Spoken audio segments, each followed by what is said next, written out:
Revenge films. A few years ago, my older brother's wife, Jill, stole our money that we were gifted when we got married.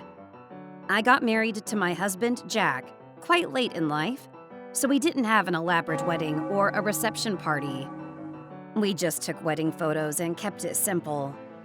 After we moved into our new house and things started to settle down a bit, my relatives, who always took good care of me, gathered some cash and delivered it to my parents for me.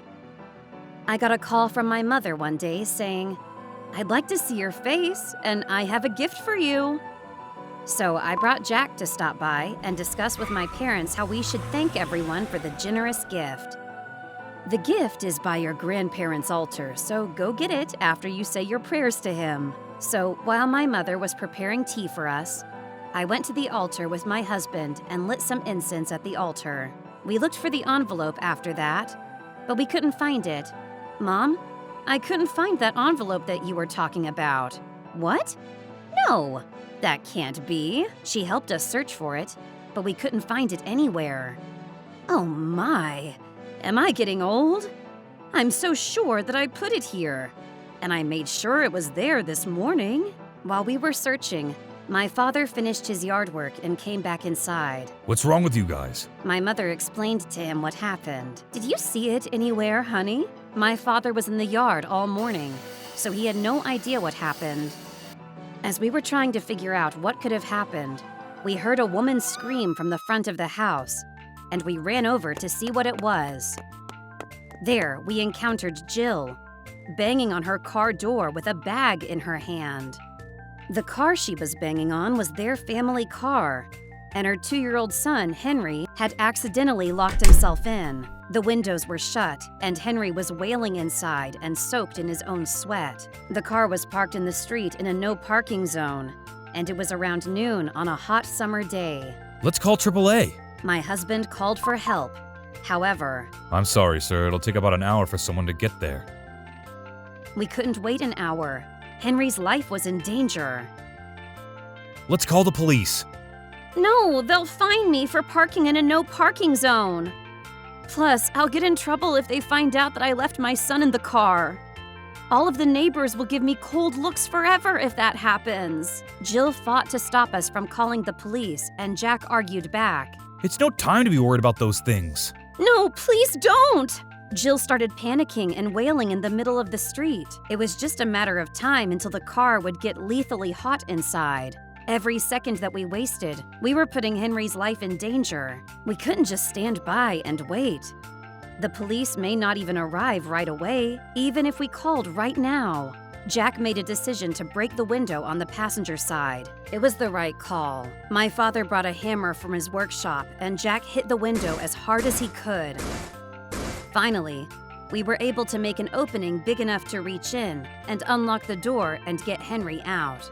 It was so hot and humid in the car, so we gave water to Henry, who was all worn out, and Jack and I drove him to a hospital nearby. Jill was kind of out of it, so we just left her with my parents. When we returned, Jill was sitting straight in front of my parents, who were scolding her. When my nephew tried to approach her, she just ignored him. My mother took Henry and brought him into another room to wait. I asked my father what was going on. We found that envelope with your relative's money in Jill's bag. When we pressed her for the truth, she admitted that she stole it from the altar. We all thought that we found her right after she arrived to stop by and say hi, and noticed that Henry locked himself in. But we were wrong. She had parked her car by the house in front of the bushes to hide her car and gotten out. At this point, Henry had already locked himself in, but she didn't notice yet. She proceeded to sneak inside through the back door that my parents kept unlocked and snuck into the altar and stole the envelope.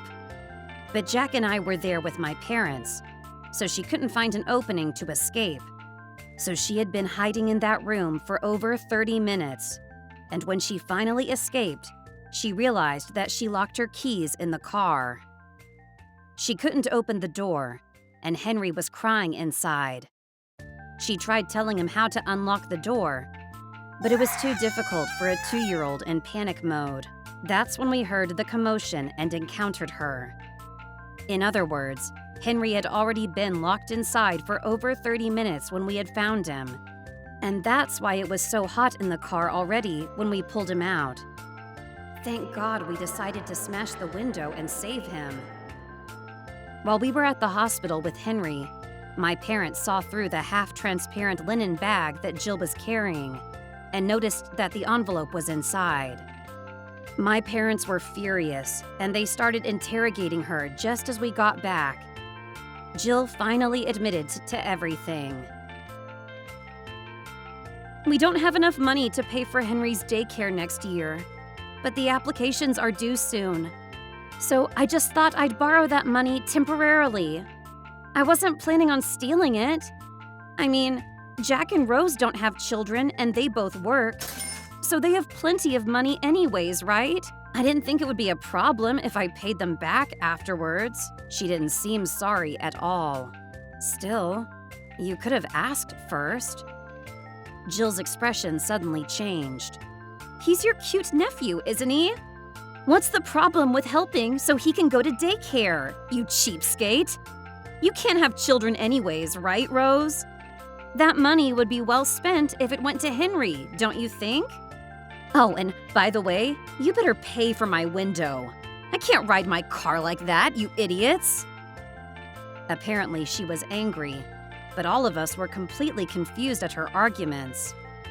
I mean, just stealing money that you need is confusing enough. My brother was summoned to the house after work. After hearing everything that happened from my parents, he turned to Jill in disbelief. You did it again? I'm sorry. I just had to get it back. Ugh, I've had enough. What the hell is going on? What is he talking about? By the way, the amount of money that they needed for Henry to apply for daycare was $800, including his school uniform and all the other fees included. You guys don't even have $800? I thought you guys had some savings. You said you were saving up to buy a house. Well, Jill has been borrowing money behind my back. He explained everything to us. Jill had used up all my brother's savings that he saved up while he was single, and all the money that he had saved up for a new house and for Henry's future, along with all the money invested in insurance to pay back all her own debts. After that, my brother started saving from scratch again, but Jill went into even more debt to try to get back all the money she lost, and spent all that money as well, to the point where they didn't even have enough money to pay Henry's $800 for daycare. So, what was all the money for? We were all so disappointed to hear that. I can't do this anymore. My brother divorced Jill, and she went back to live with her parents. And my brother brought his children and started living with my parents again. I heard later that Jill's parents paid off all her debts this time by selling their house. And no one has heard from them since. How was today's video?